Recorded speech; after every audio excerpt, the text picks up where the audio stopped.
জুলাই গণহত্যার দায় স্বীকার করে রাজসাক্ষী হলেন সাবেক আইজিপি শেখ হাসিনা সহ ৩ জনের আনুষ্ঠানিক বিচার শুরু। ডিসেম্বরের মধ্যে নির্বাচনের প্রস্তুতির নির্দেশনায় সরকারের প্রশংসা করলেন মির্জা ফখরুল, সুষ্ঠু নির্বাচন চাইলেন মান্না। এসএসসি ও সমমান পরীক্ষার ফল প্রকাশ, পাশের হার ৬৮.৪৫%, জিপিএ 5 পেয়েছেন ১,৩৯,০৩২ জন। এবং টানা বৃষ্টিতে ফেনী, কুমিল্লা, নোয়াখালীর শতাধিক গ্রাম প্লাবিত, কুমিল্লা বোর্ডের এইচএসসি ও ডিগ্রি পরীক্ষা স্থগিত।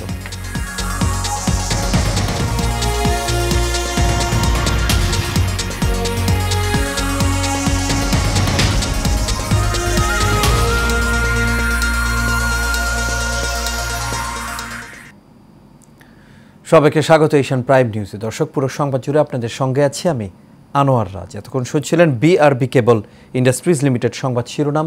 এবার চলে যাচ্ছি পুরো খবরে।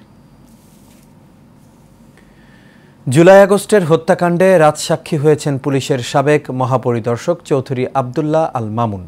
সেই সঙ্গে গণহত্যায় জড়িত থাকার কথা স্বীকার করেছেন তিনি। দুপুরে বিচারপতি মোহাম্মদ গোলাম মর্তুজা মজুমদারের নেতৃত্বাধীন ৩ সদস্যের আন্তর্জাতিক অপরাধ ট্রাইব্যুনাল ১-এ দায় স্বীকার করে এই বক্তব্য দেন সাবেক আইজিপি। এদিন পলাতক হাসিনা সহ ৩ জনের বিরুদ্ধে আনুষ্ঠানিক বিচার শুরুর আদেশ দেন আন্তর্জাতিক অপরাধ ট্রাইব্যুনাল। ওয়ালিদ সিদ্দিকীর রিপোর্টে বিস্তারিত। জুলাই আগস্ট গণহত্যার মামলায় শেখ হাসিনা সহ ৩ জনের বিচার শুরুর আদেশ দিয়েছেন আন্তর্জাতিক অপরাধ ট্রাইব্যুনাল। সেই সঙ্গে আলোচিত এই মামলায় আগামী ৩ আগস্ট সূচনা বক্তব্য উপস্থাপন শেষে ৪ আগস্ট থেকে সাক্ষ্য গ্রহণের দিন ধার্য করেছেন tribunal. Chief prosecutor Tajul Islam বলেন, জুলাই আগস্টের গণহত্যার নির্দেশদাতা শেখ হাসিনা, সাবেক স্বরাষ্ট্রমন্ত্রী আসাদুজ্জামান খান কামাল ও সাবেক আইজিপি চৌধুরী আবদুল্লাহ আল মামুন 2024 সালের 14 জুলাই গণভবনে একটা সংবাদ সম্মেলনে আন্দোলনরত ছাত্রছাত্রীদেরকে রাজাকার এবং রাজাকারের বাচ্চা বলে তাদের বিরুদ্ধে তাদেরকে নির্মূল করার জন্য যে উস্কানিমূলক বক্তব্য দিয়েছিলেন, তারই ধারাবাহিকতায় গোটা বাংলাদেশ জুড়ে নিরস্ত্র নিরীহ প্রতিবাদকারী ছাত্র জনতা, যে সিভিলিয়ান ছাত্র জনতা, তাদের উপরে যে আক্রমণ শুরু হয়, সেই আক্রমণের ধারাবাহিকতায় বাংলাদেশে প্রায় ১৫০০ ছাত্র জনতাকে হত্যা করা হয়, প্রায় ২৫,০০০ ছাত্র জনতাকে আহত করা হয়। এদিকে জুলাই গণ অভ্যুত্থানের সময় সংগঠিত মানবতা বিরোধী অপরাধের দায় স্বীকার করে সাবেক পুলিশ মহাপরিদর্শক চৌধুরী আবদুল্লাহ আল মামুন ট্রাইব্যুনালে বলেন, রাজসাক্ষী হয়ে জুলাই আগস্ট আন্দোলন চলাকালীন সময়ে যে অপরাধ সংগঠিত হয়েছে তার রহস্য উন্মোচনে আদালতকে সহায়তা করতে চান তিনি। Walid Siddiqui, Asian television, Dhaka. সরকার ডিসেম্বরের মধ্যে নির্বাচনের প্রস্তুতির জন্য যে নির্দেশনা দিয়েছে তা প্রশংসার দাবিদার বলে মন্তব্য করেছেন বিএনপির মহাসচিব মির্জা ফখরুল ইসলাম আলমগীর। দুপুরে জাতীয় প্রেস ক্লাবে বিএফইউজে এবং ডিইউজে আয়োজিত আলোচনা সভায় এই মন্তব্য করেন তিনি। এ সময় অন্যান্য বক্তারা বলেন, স্বৈরাচারের পতন হলেও এখনও বিভিন্ন জায়গায় স্বৈরাচারী মানসিকতা লক্ষ্য করা যাচ্ছে। কাউসার আহমেদ রিপোর্ট করেছেন।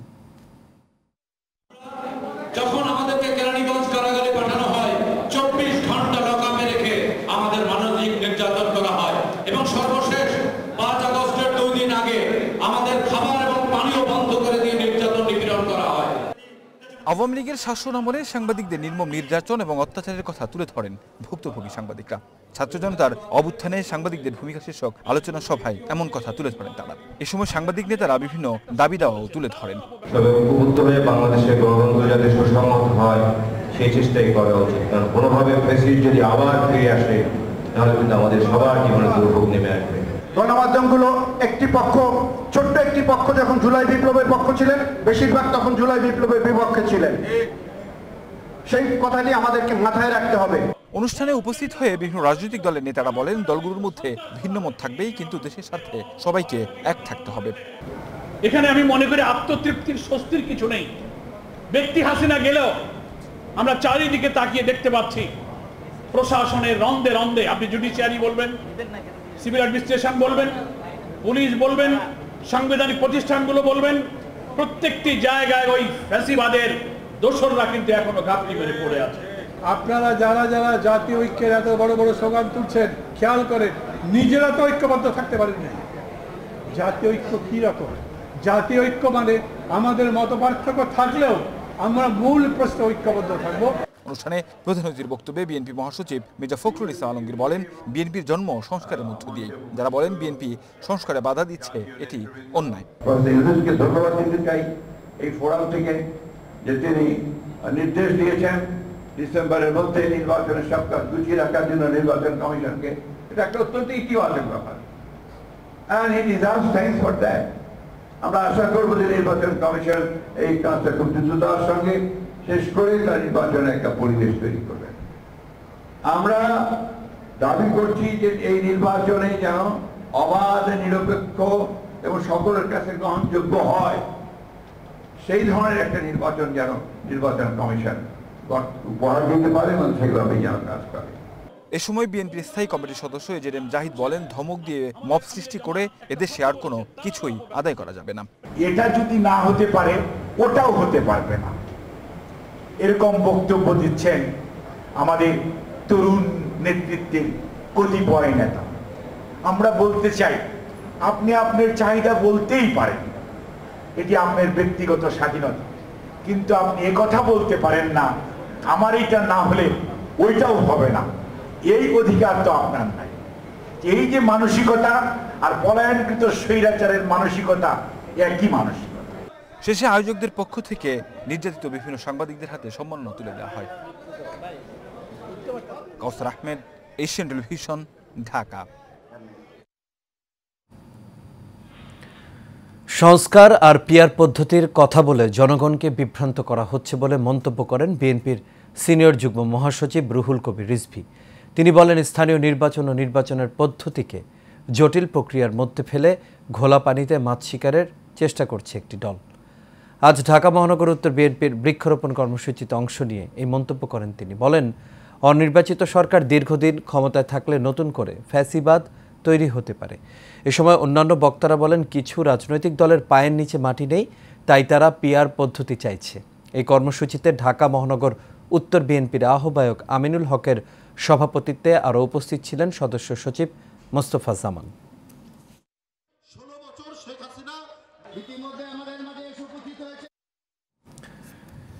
এবার অন্যান্য প্রসঙ্গ। চলতি বছরের এসএসসি ও সমমান পরীক্ষার ফল প্রকাশ করা হয়েছে। এবার গড় পাশের হার 68.45%, আর মোট জিপিএ 5 পেয়েছে 1,39,032 জন, 32 জন শিক্ষার্থী। জিপিএ 5 পাওয়া শিক্ষার্থীদের মধ্যে ছাত্রী 73,616 জন এবং ছাত্র 65,416 জন।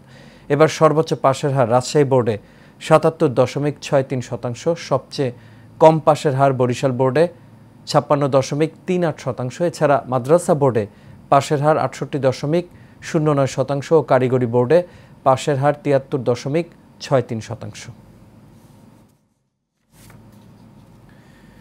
টানা বৃষ্টি ও পাহাড়ি ঢলে ফেনীর মুহুরী, কহুয়া ও সিলোনিয়া নদী রক্ষা বাঁধের 21টি স্থান ভেঙে প্লাবিত হয়েছে অর্ধশত গ্রাম। একাধিক সড়ক পানিতে তলিয়ে গিয়ে বন্ধ রয়েছে যান চলাচল। এদিকে ভারী বর্ষণে নোয়াখালীতে পানিবন্দী হয়ে পড়েছে 63,860টি পরিবার। অতি বৃষ্টিতে জলাবদ্ধতা ও বন্যার পানিতে ডুবে গেছে গ্রামের ঘরবাড়ি, রাস্তাঘাট ও ফসলের মাঠ। অন্যদিকে বন্যার কারণে কুমিল্লার মাদ্রাসা এবং কারিগরি শিক্ষা বোর্ডের অধীনে অনুষ্ঠেয় এইচএসসি ও সমমান এবং জাতীয় বিশ্ববিদ্যালয়ের অধীনে আজকের ডিগ্রি পাস ও সার্টিফিকেট কোর্স দ্বিতীয় বর্ষের পরীক্ষা স্থগিত করা হয়। জেবা আমিনা আহমেদ নামের এক নারীর বিরুদ্ধে বিএনপির নেত্রী পরিচয় দিয়ে রাজধানীর গুলশান বাড়িধারায় মব সৃষ্টি করে ফ্ল্যাট দখলের অভিযোগ উঠেছে। দুপুরে রাজধানীর সেগুনবাগিচায় রিপোর্টার্স ইউনিটিতে এক সংবাদ সম্মেলনে ক্যাপিটাল ডেভেলপমেন্ট লিমিটেড কোম্পানির ব্যবস্থাপনা পরিচালক মোকাররম হোসেন খান এই অভিযোগ করেন। এ সময় তিনি বলেন, 2005 সালে জেবা আমিন তাকে ব্ল্যাকমেল করে বিয়ে করতে বাধ্য করেন। তবে 2017 সালে তাদের বিবাহ বিচ্ছেদ হয়, কিন্তু তিনি সপরিবারে দেশের বাইরে থাকার সুযোগে তার ফ্ল্যাট দুটি দখলে নিয়ে লুটপাট ও ভাঙচুর চালায় জেবা ও তার বাহিনী। এই বিষয়ে থানায় অভিযোগ করার পর একটি ফ্ল্যাট উদ্ধার হয়েছে। পরে বিষয়টি আদালত পর্যন্ত গড়ায়। হয়েছে উনি বিএনপি করেন বলে, অ্যাবসলিউট লাই। এই মিথ্যা অপবাদ করে উনি একটি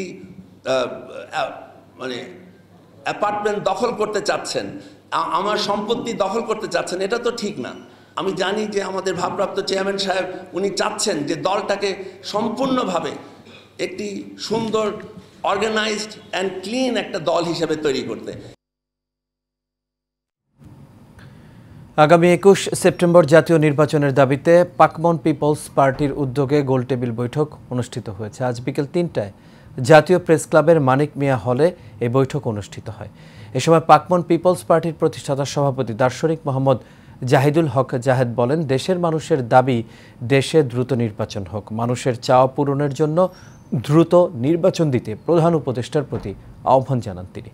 এ সময় আরও উপস্থিত ছিলেন পাকমন পিপলস পার্টির কেন্দ্রীয় ও মহানগরের নেতৃবৃন্দ।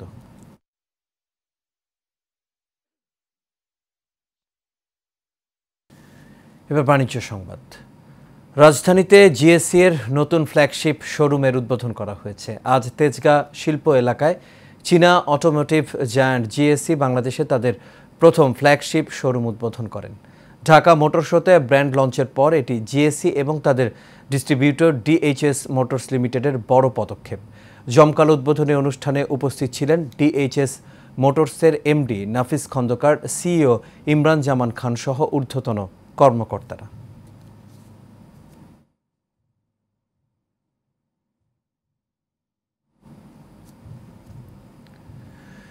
এদিকে রাজধানীর শেরাটন হোটেলে শুরু হয়েছে কোস্টাল কার্নিভাল শিরোনামে এক জমকালো সি ফুড ফেস্টিভ্যাল।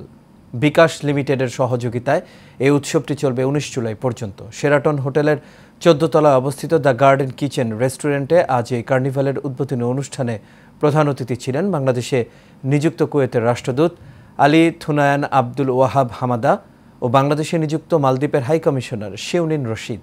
এ সময় আরও উপস্থিত ছিলেন ইউনিক হোটেল অ্যান্ড রিসোর্স পিএলসির সিইও মোহাম্মদ শাখাওয়াত হোসেন ও বিকাশ লিমিটেডের senior relationship executive Kayedul Arefin.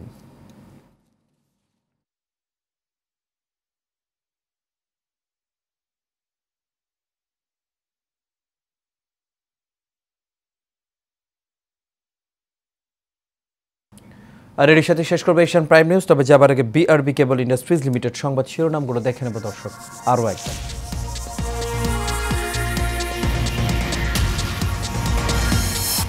July গণহত্যার দায় স্বীকার করে রাজসাক্ষী হলেন সাবেক আইজিপি। শেখ হাসিনা সহ 3 জনের আনুষ্ঠানিক বিচার শুরু। ডিসেম্বরের মধ্যে নির্বাচনের প্রস্তুতির নির্দেশনায় সরকারের প্রশংসা করলেন মির্জা ফখরুল। সুষ্ঠু নির্বাচন চাইলেন মান্না। এসএসসি ও সমমান পরীক্ষার ফল প্রকাশ। পাশের হার 68.45%। জিপিএ 5 পেয়েছেন 1,39,032 জন।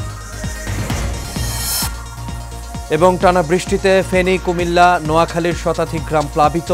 কুমিল্লা বোর্ডের এইচএসসি ও ডিগ্রি পরীক্ষা স্থগিত।